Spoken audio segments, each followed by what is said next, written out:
मैं खुददारी में यकीन करता हूँ, दलाली में नहीं। फिर सारे ही गलत है, फिर संदीप मावा सही है। कश्मीर को धोखा दिया है, अपना सियासी फायदा उठाया, उनको बेनकाब किया है। जब मुसलमान दोस्ती करता है ना, वो पक्की दोस्ती करता है, वो गुमराही आदि बीच रास्ते नहीं भागता है। सर मुंडा लूंगा, I will shave off my head. मैंने मुश्किल रास्ता चुना और जमहूरी रास्ता चुना है। पॉलिटिशियन नहीं, दे आर अपॉर्चुनिस्ट पैरासाइट्स। जो दीवाने होते हैं ना, उन चीजों से नहीं डरते। स्टिल आप पॉलिटिक्स में जाना चाहते हो और इस एग्रेशन के साथ ये कुछ समझ नहीं है। गफलत में रखा गया है कश्मीरियों को। हमें पॉलिटिकली इतना सेंसिटिव बनाया गया कि हम हर किसी पे शक करते हैं और उनकी जो भी हकीकत है, काला सच था, वो पब्लिक के सामने रखा। एक को बिल्कुल जलाए वतन कर दिया और दूसरे को अपने ही वतन में दफन कर दिया। पॉलिटिकल पार्टी लॉन्च करें तो मोटिव क्या है एक पॉलिटिकल पार्टी लॉन्च करने का? 10 करोड़ दूंगा। और हम व्हाइट काम करते हैं साहब, हम ब्लैक काम कोई नहीं करते। 3000 कश्मीरी पंडितों को बेगुनाह मरवा दिया।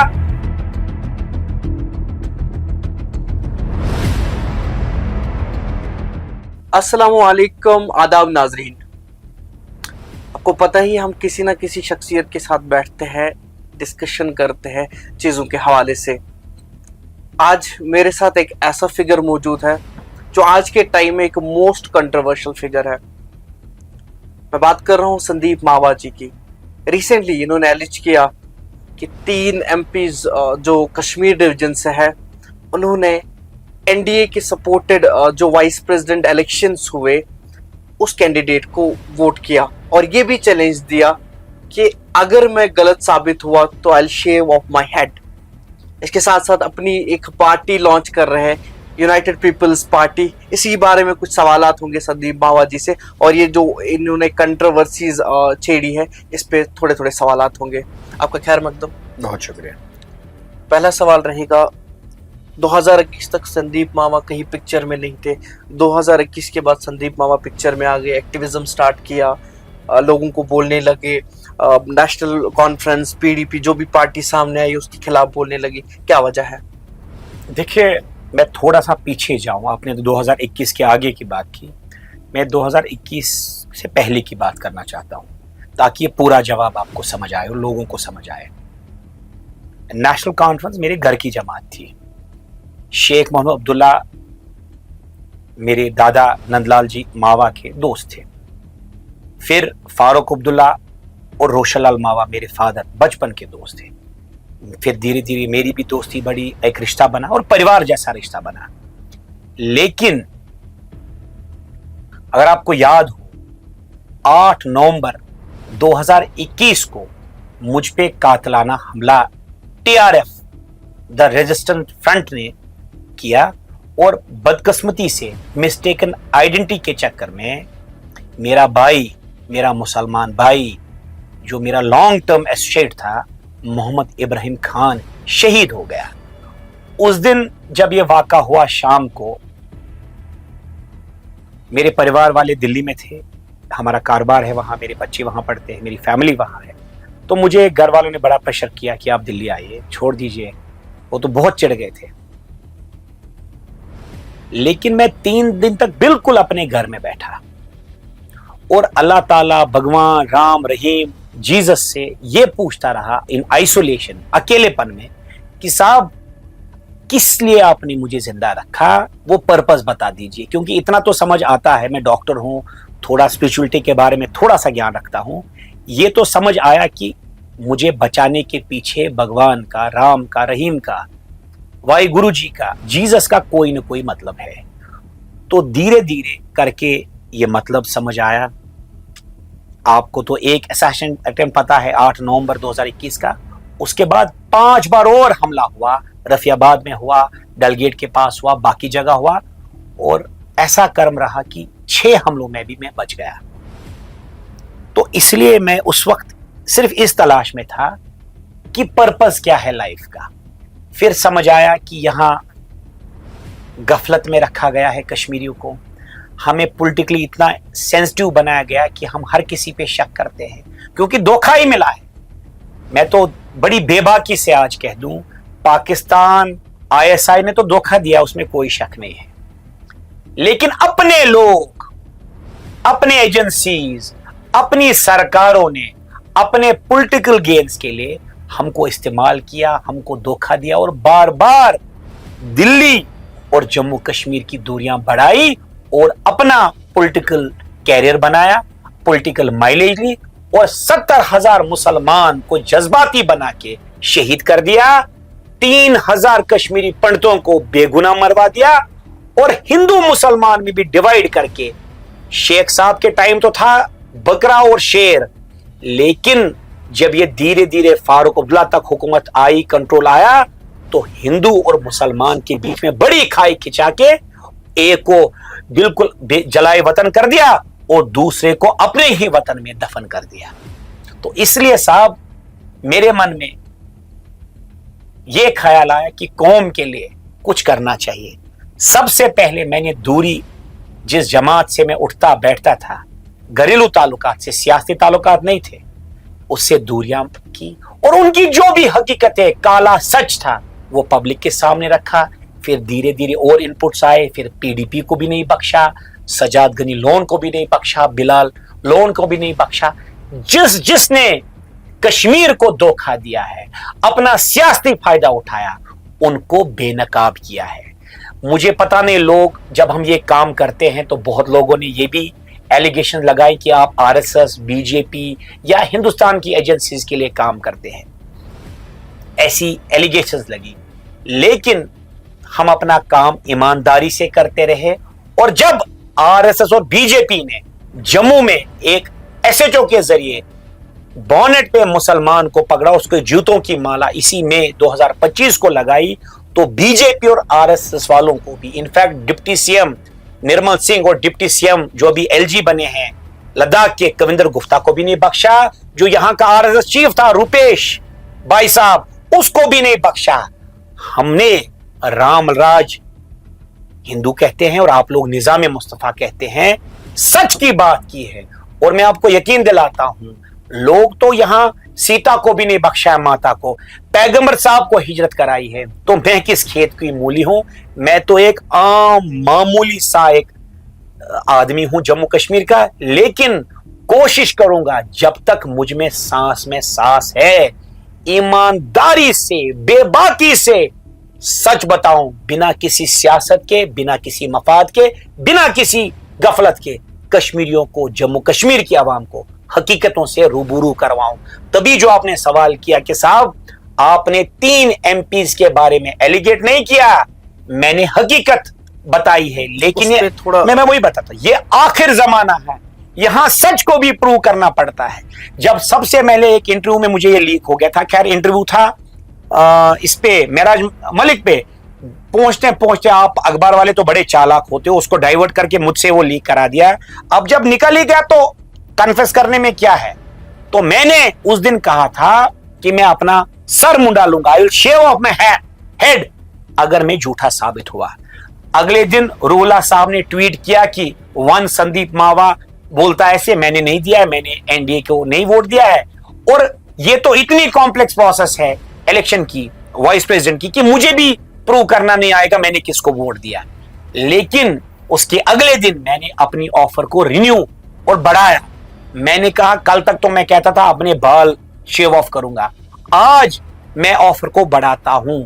इन तीनों एमएलए को मैं, तीनों एमपीज को मैं 1-1 करोड़ रुपया दूंगा, बाल मुंडा लूंगा अगर मैं झूठा साबित हुआ। लेकिन मेरी एक शर्त है साहब, अगर आप झूठे निकले आप एमपीशिप से रिजाइन करेंगे, मैं झूठा हो तो मैं 1 करोड़ और बाल मुंडा लूंगा। लेकिन आप सबको, मुझे भी एक टेस्ट से गुजरना पड़ेगा जिसका नाम है लाई डिटेक्टर टेस्ट या नार्को एनालिसिस टेस्ट, जिसका खर्चा लगता है 1.5 लाख पर पर्सन। ये 3 एमपीज हो गया 4.5 लाख, मैं हो गया 6 लाख। वो 6 लाख भी मैं दूंगा। जो वो टेस्ट चंडीगढ़ में होता है, चंडीगढ़ का आना जाना कहीं से भी, वो एयर टिकट भी दूंगा, वहां 5 स्टार स्टे भी दूंगा। आप खड़े हो जाइए। लेकिन आपको जान के हैरानी होगी, इनके पांव इतने सख्त नहीं हैं, इनके मुरझा गए और एक ने भी इस चैलेंज को एक्सेप्ट नहीं किया है। अब आप जर्नलिस्ट हैं, आपका काम है एनालिसिस करना, पब्लिक का काम है बात को समझना। अगर मैं झूठा होता तो ये मुझे छोड़ते, अगर ये सच्चे होते तो क्या ये मुझे छोड़ते? तो इसलिए इन्होंने 1 करोड़ को भी तर्क किया। अब इनको लगा एक तो ये राज भी निकल जाएगा, अब नार्को एनालिसिस या लाई डिटेक्टर टेस्ट में और भी बहुत कुछ निकलेगा। तो इनने कहा है चुप्पी हित ना कशिर पट छपछे रोप्सस कारखैत सोंसस। इन्होंने वही चाल फिर से हम सब लोगों पे खेली। इस सवाल पे फिर से आएंगे, क्योंकि मैंने आपसे क्वेश्चन पूछा था कि आप पॉलिटिकल पार्टी लॉन्च कर रहे हैं, तो मोटिव क्या है एक पॉलिटिकल पार्टी लॉन्च करने का? देखिए, मैंने आपको कहा मैं इंट्रोस्पेक्शन करता हूं कि अल्लाह ताला ने मुझे क्यों 6 बार बचाया, 6 असैसिनेशन बिट्स बाय टेररिस्ट। तो पर्पस ढूंढता और धीरे धीरे मुझे समझ आया कि यहाँ लोग तकलीफ में हैं, गफलत में हैं, सियासत में फंसे हैं, झूठ खसूट का यहाँ मैदान है, यहाँ ईमानदार मिलते ही नहीं, अगर होंगे भी बहुत कम। तो मुझे लगा कि हम सियासत के शिकार हैं। मैं सियासत को गंदा खेल मानता था, लेकिन सरकार इतनी मुझसे परेशान हो गई कि मुझे भी जेल का हवा इन लोगों ने अभी 5 सितंबर को दिखाया। और 2 दिन में, एक दिन मैं सदर थाने में मुझे जेल में था और एक दिन सेंट्रल जेल में था। तो वहां भी मैंने सोचा साहब अब तो ये कश्मीरी में कहते हैं ये बलाया इन्हें जंगनवाल। अब 2 रास्ते हैं मेरे पास, या तो सरकार की लाइन टोकर और इनके टट्टू बन जाओ, या लंबा मुश्किल तकलीफ भरा रास्ता अपना रास्ता बनाओ। क्योंकि मैं खुददारी में यकीन करता हूं, दलाली में नहीं। मैंने मुश्किल रास्ता चुना और जमहूरी रास्ता चुना है। इसलिए साहब मुझे लगा ऐसी कोई जमात नहीं है जो कश्मीरियों के साथ वफा करती है। वो कोई भी आप नाम ले लो, वो वफा नहीं करती है। मैं कोशिश करूंगा, अगर अल्लाह ताला की मर्जी हुई, भगवान की मर्जी हुई, राम रहीम वाहिगुरु जी की मर्जी हुई, वफा करने की कोशिश करूंगा। तो इसीलिए साहब जो हमने क्या नाम रखा अपनी पार्टी का, यूनाइटेड पीपल्स पार्टी। वहां हमने हिंदू नहीं कहा, मुसलमान नहीं कहा, सिख नहीं कहा, बौद्ध नहीं कहा, इकट्ठे लोगों की जमात। यज्ञ जो कहते हैं ना, जो हमारी ललदत है, लल आरिफा जिसको आप कहते हैं, हम ललदत कहते हैं, उसने कहा है कश्मीरी में सारी सम हो, अक्सी राजलम हो, अदमा रावे कहन गाव। इसीलिए मैंने पहल की है, इकट्ठे हिंदू, मुसलमान, सिख, बौद्ध, डोगरा, जम्मू, राजौरी, पुंछ, कश्तवार, पुलवामा, शुपियां, कंगन, सब मिलके एक होकर आम मामूली लोगों की जमात, ये जो हमको यरगमाल रखा गया है सियासत में, गफलत में, बेरोजगारी में, इस सियासत में, इसको तोड़ के नया गुलिस्तान बनाओ साहब। इसलिए ये मेरी मजबूरी है। मैं मानता हूं ये गंदा खेल है, लेकिन इस दलदल को साफ करने के लिए कुछ ईमानदार लोगों को आना पड़ेगा। ये मजबूरी है और इस मजबूरी में मैं सियासत में आ रहा हूं। एक नेशनल पार्टी के एमएलए पे अभी पीएसए लगता है और स्टिल आप पॉलिटिक्स में जाना चाहते हैं, और इस एग्रेशन के साथ ये कुछ समझ नहीं आ रहा है। देखो साहब, मैं आपको बताऊं, जो मुझे बचपन से जानते हैं, मेरे कॉलेज डेज या स्कूल डेज में, वो आज बड़े बड़े अफसर है, आईपीएस अफसर है, कुछ केपीएस है, कुछ आईएएस है। अगर आप उनसे पूछे, मैं बड़ा जिद्दी किस्म का आदमी हूं, जिद्दी उसूल परस्त। ये नहीं कि जिद for the sake of satisfaction of arrogance, no, उसूल, बिल्कुल उसूलों पे। मैं आपको छोटी एक बात बता दूं, जब हम यहां से हिजरत हो गए 90 में, मेरे पिताजी को 4 गोलियां मारी और हम नहीं गए। मेजॉरिटी कश्मीरी पंडित जनवरी 1990 में चले गए, हम लोग अक्टूबर 1990 तक नहीं गए। टिल अक्टूबर 1990 हम कश्मीर में थे। मेरे पिताजी को 4 गोलियां मारी और हमको जाना पड़ा, हिजरत करनी पड़ी। मैं 10th में पढ़ता था जम्मू में, डीबीएन दीवान बद्रीनाथ स्कूल में, दिल्ली में, जम्मू में। यहां मैं पढ़ता था बिस्को स्कूल में। तो जब हम स्कूल में जब 10th का फॉर्म भरते हैं, तो मेरे एक टीचर थे प्यारे लाल जी, तो उन्होंने जब फॉर्म भरा, क्योंकि तो सब ने अपनी डेट ऑफ बर्थ, किसी ने 79 लिखी, 78 लिखी। मेरी एक्चुअल डेट ऑफ बर्थ है 24 जुलाई 1977, वो संडे आता है। जब मैंने फॉर्म भरा तो मुझे टीचर ने सबके फॉर्म चेक किए, तो मैं ही एक लड़का वाहिद था जिसने 77 लिखी थी, बाकी ने 79, 78 से किसी की कम नहीं थी। तो वो मुझे बोलता है आप चेंज करो बेटा, आप इसको चेंज करो। मैंने कहा साहब मुझे पता नहीं, मैं आगे जिंदगी में डॉक्टर बनूंगा, इंजीनियर बनूंगा, मुलाजिम बनूंगा या अफसर बनूंगा या बिजनेसमैन, मुझे तो पता नहीं था 10th में। तो मैंने कहा साहब अगर मैं नौकरी में लग गया तो मैं किसी का हक नहीं खाऊंगा। ये बात कब की है? 1993 की। तो हमें उसूलों में, मेरे माता पिता ने उसूल सिखाए हैं, बेमानी ठगिल नहीं। अब उसूल क्यों सिखाते हैं? ये वही सिखाते जिनका घर भरपूर हो। हमें भगवान की कोई कमी नहीं थी, गाड़ियां थी, नौकर थे, चाकर थे, घर थे, सब कुछ था। लेकिन परिवार का जो सदस्य मुखिया होता है, पिता, फादर, वो क्या चाहता है कि मेरा बच्चा ईमानदार निकले, पक्का उसूल वाला निकले। अब उसी ईमान पे हम कोशिश कर रहे हैं। अब लोग डाउट भी कर सकते हैं, लेकिन सबसे बड़ा जो फैक्ट फाइंडिंग होता है ना, वो वक्त करता है। अब वक्त तय फैसला करेगा क्या हमने सियासत में एंट्री पैसे के लिए ली, पावर के लिए की ली, या लोगों के, आम मजलूम अवाम की, जम्मू कश्मीर के अवाम की खिदमत के लिए की। वो मैं अभी कहूंगा, उसका कोई मतलब नहीं। वो सिर्फ समय, वक्त बताएगा हम किस मिशन के से निकले थे, और लोग फैसला करें हम क्या करने निकले थे। क्वेश्चन का डाइवर्जन ले लिया। जी बताइए। मेरा क्वेश्चन था महराज मलिक के रिलेटेड। जी। मैं इसलिए बोल रहा था कि आपका जो स्टांस है, महराज मलिक भी वोकल थे इश्यूज को लेके, उन पे पीएसए लगा दिया, तो आपको कहां से कहां पहुंचा सकते हैं आप? देखिए साहब, जो दीवाने होते हैं ना, वो इन चीजों से नहीं डरते हैं। हाँ, मुफाद परस्त होता, चालाक होता, तो तभी मैंने आपको अभी कहा, जेल जाने के बाद मेरे पास अब निकल के दो रास्ते हैं, या सरकार का टट्टू बनना। उस सवाल का मैंने जवाब तरीके से दे दिया। मैं टट्टू नहीं बनना चाहता हूं, हम आजाद हैं। That is my constitutional right, आजाद। मैं चाहता हूं मुश्किल रास्ता, जो पत्थरों भरा, तकलीफ भरा रास्ता हो, पीएसए हो, जेल हो, ये चलती रहती है। लेकिन हिस्ट्री लिखने वाले मुश्किल रास्ता चुनते हैं। वो दलगी में यकीन नहीं करते हैं, चापलूस में यकीन नहीं करते हैं। वो अपनी खुददारी के दम पे कौम को बदलने के लिए, वक्त को बदलने के लिए निकलते हैं।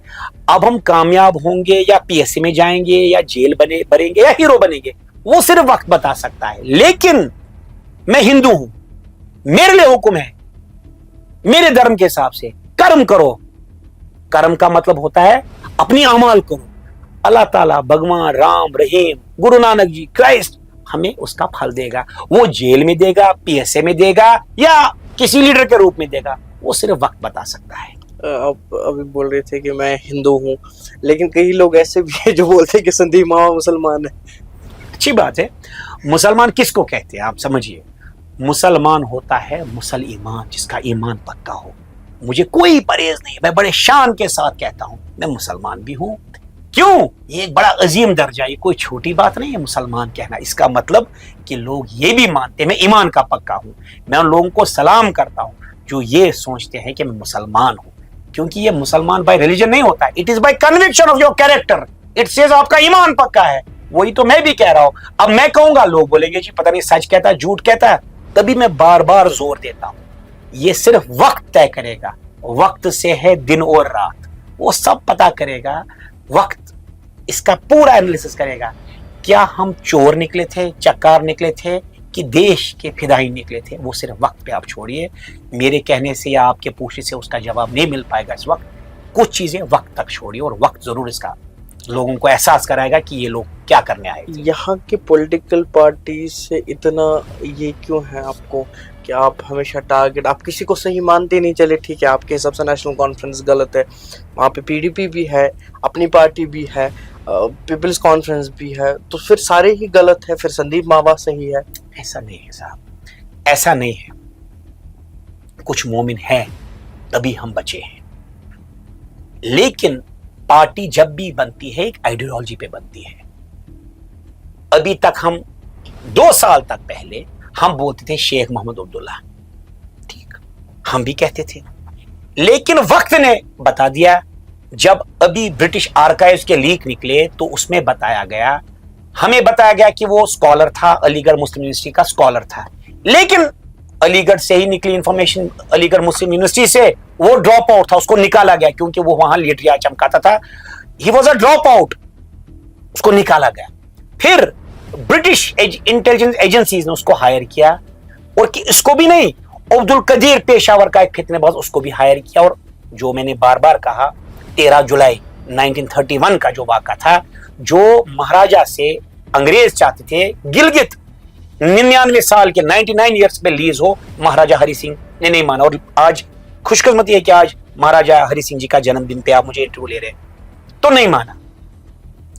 तो महाराजा तो वाकई कश्मीरी और या जम्मू कश्मीर की आवाम का दोस्त था, उसने अपनी जमीन अंग्रेजों को नहीं दी, लेकिन हम सियासत के शिकार हो गए, पैसे के शिकार हो गए। शेख अब्दुल्ला अल्टीमेटली टुडे जब हम हिस्ट्री का एनालिसिस करते हैं, धीरे धीरे जब हम फिल्टर करते हैं, एक वक्त प्राइम मिनिस्टर था, फिर इसी 370 को इरोड करके चीफ मिनिस्टर भी बन गया, और आज वक्त ने उसको ब्रिटिश टूज भी बना लिया।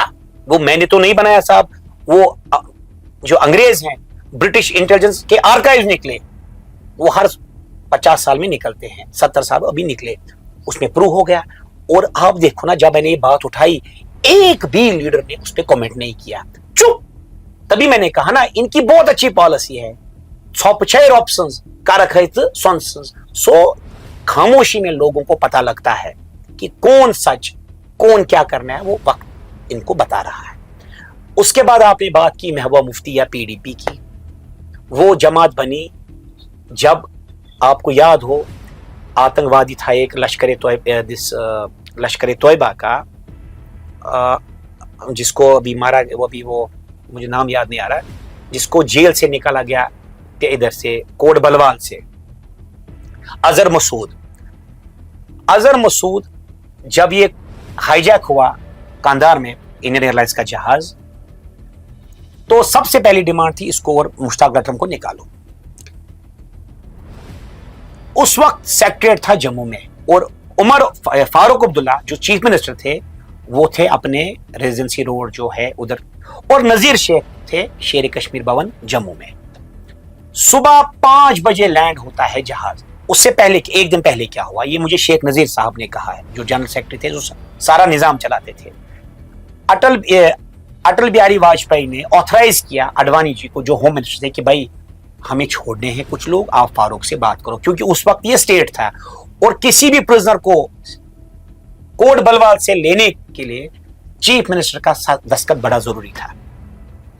तो शाम को अडवाणी जी ने फारूक अब्दुल्ला से बात की, कहा कि हम मुश्ताक अटरम को छोड़ रहे हैं, तो वो भी एग्री हो गए, और साथ में इसकी बात हुई मसूद अजहर की।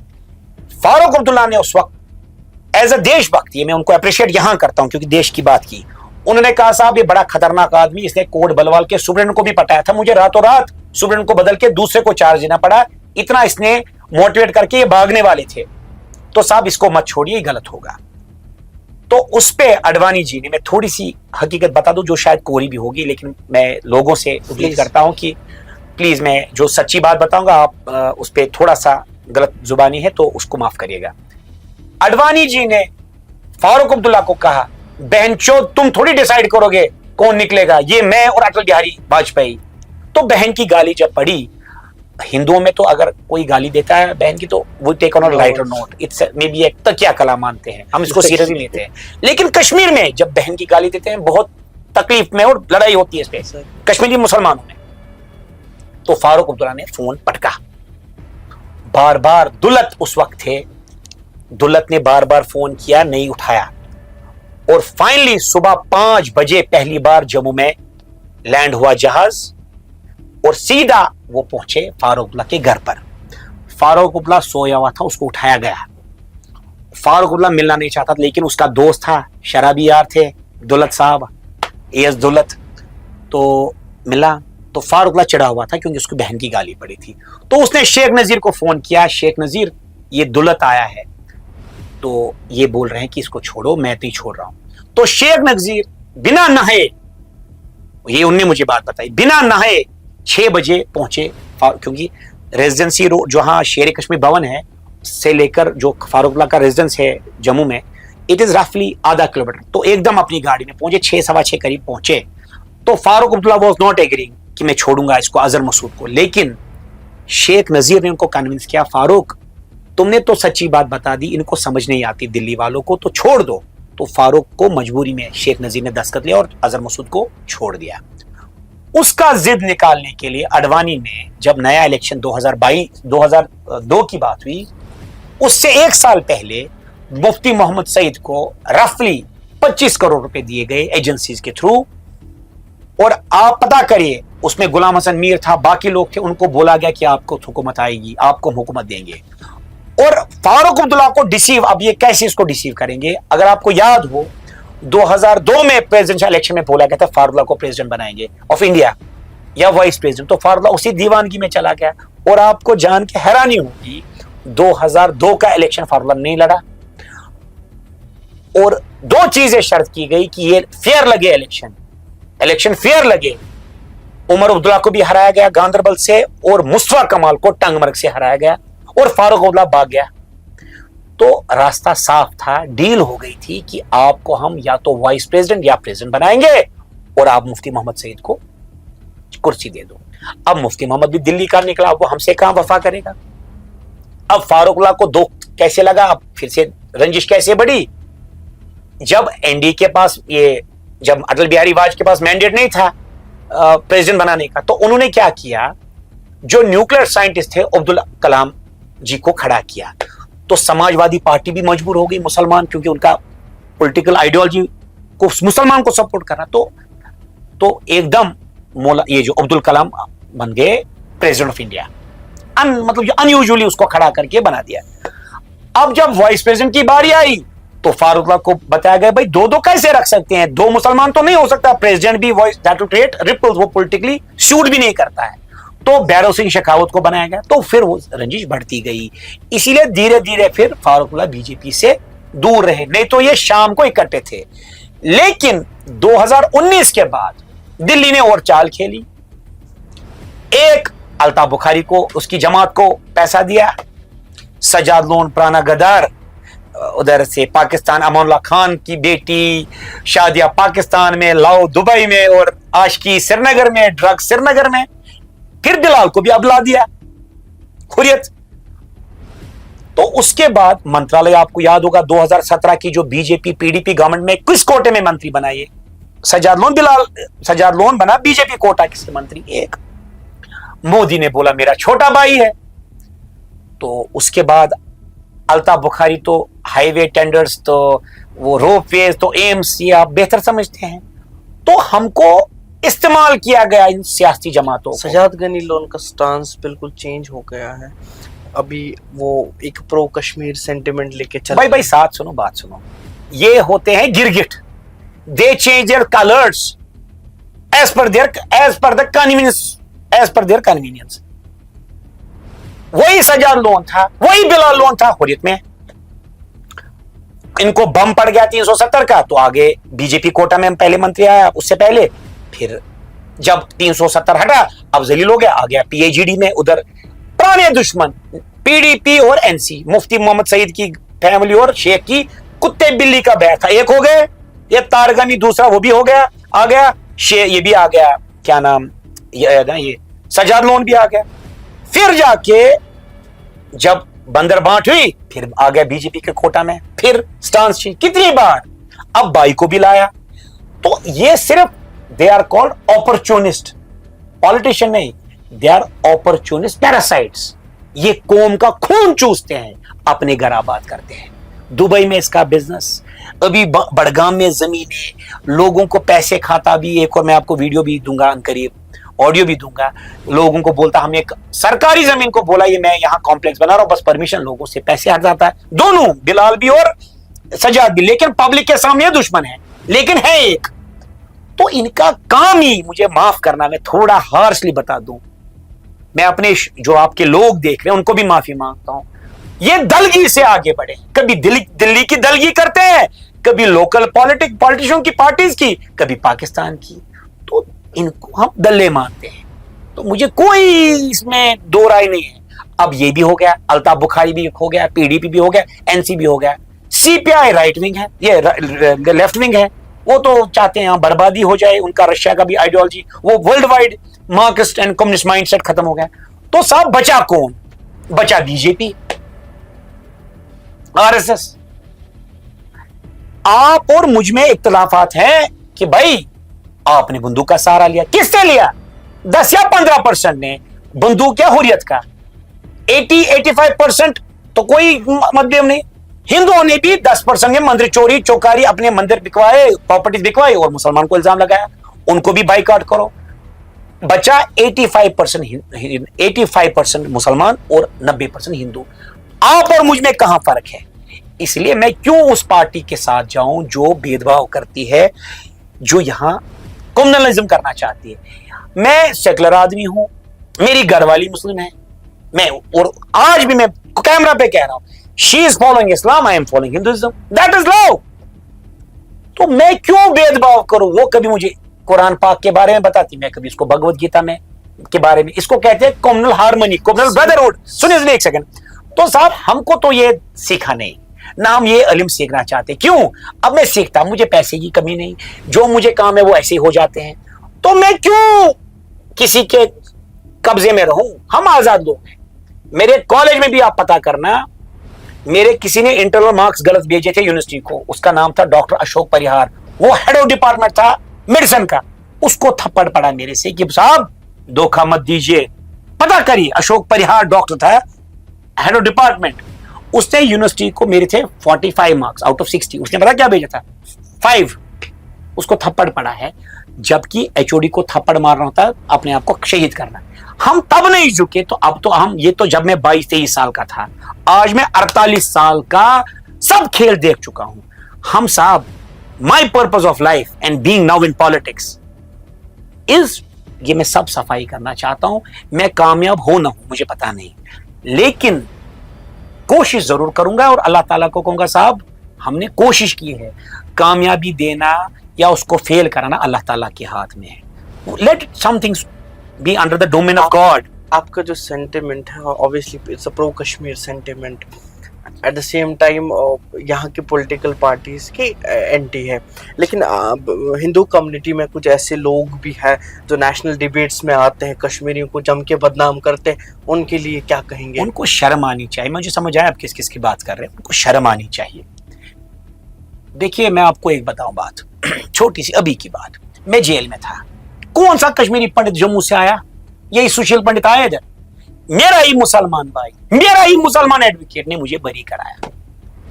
अब मुझे बताओ कहां उनने मजहब देखा?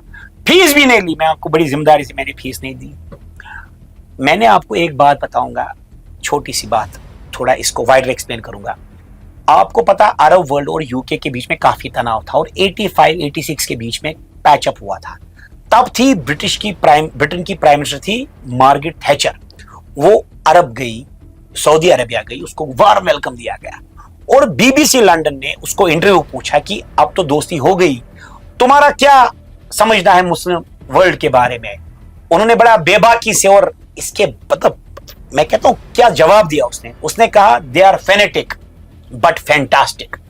मैं बड़ी बेबाकी से कहता हूं जब मुसलमान दोस्ती करता है ना वो पक्की दोस्ती करता है, वो गुमराही आदि बीच रास्ते नहीं भागता है। अब फेनेटिक हैं कुछ लोग, तो उनमें मैं क्या कर सकता हूं?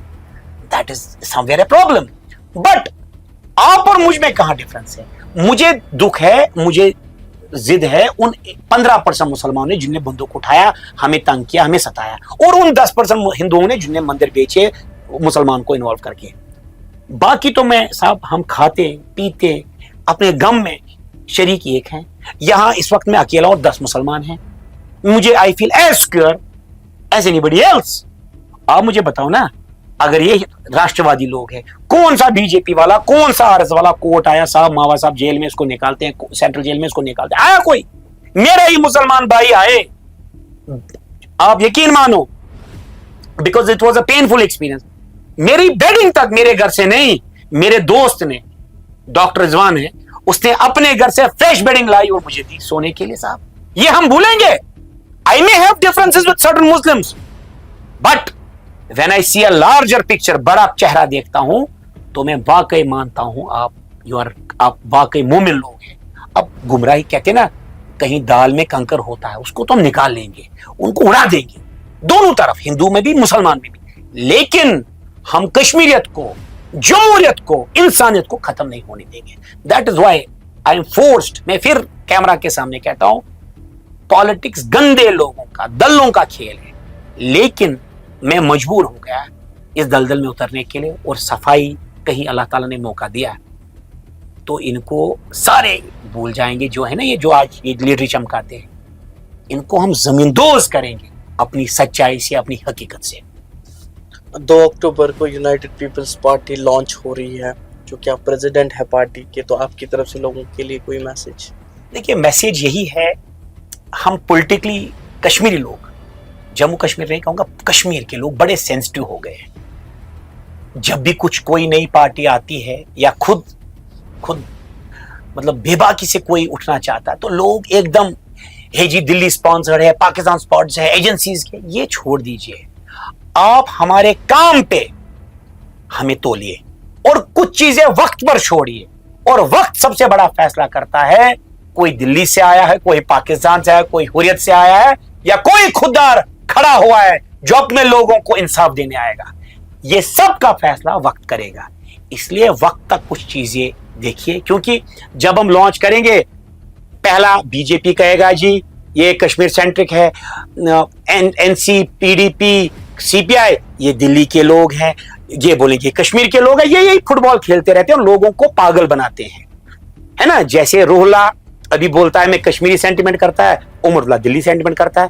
अब अगर डिफरेंस है, छोड़ दो ना पार्टी, चलो मैं आज को एक और ऑफर देता हूं, मैं बाल मुंडा लूंगा, 10 करोड़ रुपए दे दूंगा, चलो आज मैं ऑफर बढ़ा 10 करोड़, रोहला को दे दो इस्तीफा, मैं उसकी पार्टी जो बनाएगा उसको 10 करोड़ दूंगा। और व्हाइट, हम व्हाइट काम करते हैं साहब, हम ब्लैक काम कोई नहीं करते, टैक्स पे करते हैं, नहीं तो दूसरा इनकम टैक्स नोटिस आ जाएगा। चलो छोड़ो, छोड़ेगा? हाँ, क्या शुक्र। ये सिर्फ हमें बेवकूफ बना के, नरम गरम पॉलिसी रख के इक्तदार में रहते हैं। अगर आप ये बताओ, उमरुल्लाह बोलता मेरी चलनी नहीं, 6 फॉर्चूने आई 3 करोड़ की, वो कैसे एलजी ने दे दी? ट्रांसफर है वो करता रहता है। अब वो चाहता है एब्सोल्यूट पावर, क्योंकि हम भी बड़े वोकल हो गए, क्योंकि पुलिस उसके काबू में नहीं है, तो वो चाहता है पुलिस से डराना धमकाना। अभी आप देखो, रहीम राठौर ने बयान दिया जी हम वादे पूरे नहीं कर पाएंगे जब तक स्टेटहुड नहीं आएगा। स्टेटहुड का क्या मतलब इधर? पुलिस, वो कहता पुलिस के बगैर जो वादे, आपने कहा जी फ्री पावर देंगे, उसमें पुलिस का क्या रोल? आपने कहा 75,000 रुपीज हम देंगे बच्चों को मैरी, उसमें पुलिस का क्या काम? आपने कहा 2 लाख लोग हम नौकरी देंगे, उसमें पुलिस का क्या काम? आपने कहा हम जी 370 लाएंगे, उसमें पुलिस का क्या काम? यही ये वही राठौर है। जब हमने इसका केस निकाला, राठौर इज मोर देन, मैं फिर कहता हूं, अब्दुल रहीम राठौर, हिलाल राठौर, शाहजहां हिलाल जो उसकी बीबी है, इनके अमेरिका में प्रॉपर्टी, दुबई में मॉल्स में प्रॉपर्टी, इनके अपार्टमेंट्स, नॉर्थ कैरोलिना अमेरिका में, कागज दिखाए मैंने। और रहीम राठौर आया कैमरा पे, बोलता है मैं किराए के मकान में रहता हूं। यहां तो भिखारी भी अपने मकान में रहता है। तो आप देखो इनका कितना कॉन्फिडेंस बढ़ गया है, झूठ बोल बोल के। अब ये बेवकूफ बनाते हैं कि अपना किराए का मकान, मतलब किराए के मकान, पूछो ना किस किराए के मकान में रहता है। बादीपोरा में इसका शौक, उधर कम से कम 5,000 लोग इसके सिर्फ ग्राउंड फ्लोर में ही लोग अकोमोडेट, इतनी बड़ी जमीन है, हजारों कनालों की जमीन। चाडूरा में, हैदराबाद, तेलंगाना में 5,000 करोड़ का ये लाइजिंग करता है हिलाल राठौर। जेल गया ना, और छुड़ाया किसने? अब मैं वो भी बताऊं तो एक और कंट्रोवर्सी जजों के साथ, छोड़ो यार अब बड़ा लंबा हो जाएगा, फिर और बढ़ोगे, फिर मेरा मुद्दा ही उधर रहेगा। तो इसलिए साहब हम मुझे माफ करना, इस दलगी को, इस गंद को, इस दलदल को साफ करने आए हैं। अब साफ कर पाएंगे नहीं कर पाएंगे वो अल्लाह ताला, भगवान राम रहीम जीसस की मर्जी है, लेकिन हम खल की खिदमत के लिए निकले हैं। वक्त पे छोड़िए कुछ चीजें, जो फैसला करेगा, हम सच बोलते हैं झूठ बोले तो वक्त फैसला जरूर करेगा। आपको बहुत बहुत शुक्रिया टाइम देने के लिए, बहुत शुक्रिया। Thank you so much.